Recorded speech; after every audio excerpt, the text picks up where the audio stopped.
ሰላም ሰላም ውድ የቲክቶክ ቤተሰቦች ሰላም ናችሁ? እግዚአብሔር ይመስገን ደህና ነኝ። ዛሬ አንድ ቪዲዮ ይዤላችሁ መጣሁ። ምንድነው ይህ ቦታ የሚገኘው?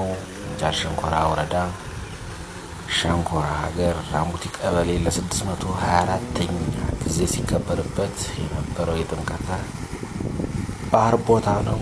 እንግዲህ ያው እቺን ቪዲዮ ልሰራላችሁ የመጣሁት በዚህ ምክንያት ነውና 624 ዓመት ሲከበር ባህር ስርዓት ሲከበርበት የነበረው ቦታ ይህ ነው። እንደምታዩት ያው ፏፏቴ ያለው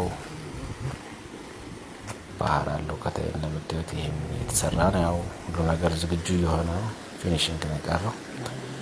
እንደምታዩት ያው ከታችን ጥምቀተ ባህሩ ያው ከሌላ ሀገር ከጎንደር ቀጥሎ ሁለተኛ ደረጃ ላይ እንደሆነ ታውቃላችሁ። እንደምታዩት ፏፏቴም አለው። ቱቦ ተሰርቶለት ጥምቀተ ባህሩ 3 ቱቦዎች አሉት። እንደምታዩት ከላይ ወደ ታች የሚፈስ ነው ውሃው ማለት ነው። እንደምታዩት ያው ስራው የተሰራ ነው። ደግሞ ከላይ እንደምታዩት ፊኒሺንግ ስራ እየተሰራ ነው። ይሄን ይመስላል ማለት ነው። ያው ከላይ ደግሞ ያለው ይሄ ደግሞ ጥምቀተ ባህሩ ተፈጽሞ ጥምቀተ ስርዓቱ ተፈጽሞ ወደ ላይ የሚወጣበት ደረጃ ነው። ይሄ ደግሞ እንደምታዩት የጥምቀተ ባህሩ ታቦታት የሚገቡበት በር ነው፣ ከላይ በኩል ያለው ማለት ነው። እንደምታዩት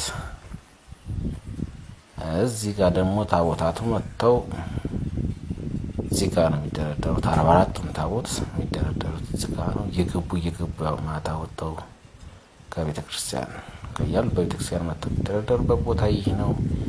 ይህ ደግሞ የምታዩት ከስርዓቱ ከቤተክርስቲያኑ መጥተው ከመጡ በኋላ ተደረዛ ስርዓቱ ከተፈጸመ በኋላ ገብተው የሚያድርበት ቦታ ነው።